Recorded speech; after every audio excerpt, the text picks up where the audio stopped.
শোন কুসুম, তোর আর আয়ুষ বাবার নাম একসঙ্গে উচ্চারণ করার যোগ্যতা আমাদের নেই। কিভাবে হলো ওর এত সাহস? কিভাবে হলো? বাবা কত ভুল করে বলে ফেলেছে বাবা। এই একই ভুল আগেও করেছে।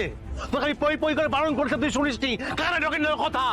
আজ তোর একদিন কি আমার একদিন। তোকে আজ মেরেই ফেলবো, তোকে আজ মেরেই ফেলবো আমি, তোকে মেরেই ফেলবো, তোকে এই তোকে মেরে ফেলবো, তোকে তোকে মেরে ফেলবো তোকে। হ্যাঁ কি করছিস? হ্যাঁ এই কুসুম আচ্ছা সরে যা, সরে যা বলছি, সরে যা। দেখ আমি বাবা হলে ওকে মেরে ফেলতে আমার হাত কাঁপবে না। খালি বড় বড় কথা। তোকে জ্যান্ত পুঁতে ফেলবো আমি, জ্যান্ত পুঁতে ফেলবো। কুসুম সরে যা, সরে যা বলছি। আমি তোকে কোনো ইয়াদ করবো না, সরে যা।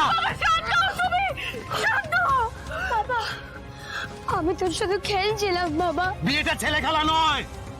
শোন ঘন্টু, একটা কথা কান খুনে সরে রাখ। আমরা হচ্ছে ওদের বাড়ির চাকর, ওনারা মালিক। আমি ওদের বাড়িতে কাজ করি, তোর দিদি ওখানে রান্না করে। তুই হয়তো কোনোদিন পড়াশোনা করে ওদের ওখানে চাকরি করবি, তুই চাকরই হবি। মালিক আর চাকরের বাইরে আমাদের মধ্যে আর কোনো সম্পর্ক থাকতে পারে না। শোন কুসুম, তোর সঙ্গে রাতুলের বিয়ে ঠিক হয়ে গেছে, আংটি বদল হয়ে গেছে। এটা ভালো করে মাথায় ভিতর ঢুকিয়ে নে, আর তোর ভাইকেও বুঝিয়ে দে।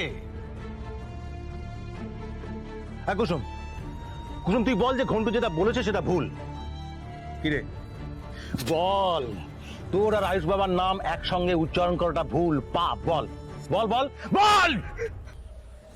আবার আর ছোট সাহেবের নাম একসাথে উচ্চারণ করা ভুল। হ্যাঁ এই ঘন্টু, দিদির কথাটা শুনলি তো? ভালো করে মাথায় ঢুকিয়ে নে। এই ভুল যদি আরেক দিন করেছিস, আমার থেকে খারাপ কেউ হবে না।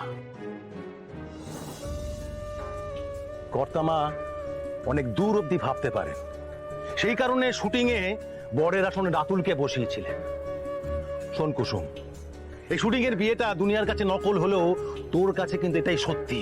সেদিন যে তোকে সিঁদুর পরিয়েছে তার সঙ্গেই তোর 7 জন্মের সম্পর্ক হয়ে গেছে। তার সঙ্গে তুই বাঁচবি, তার সঙ্গে তুই মরবি। এই কথাটা কিন্তু ভুলে যাস না।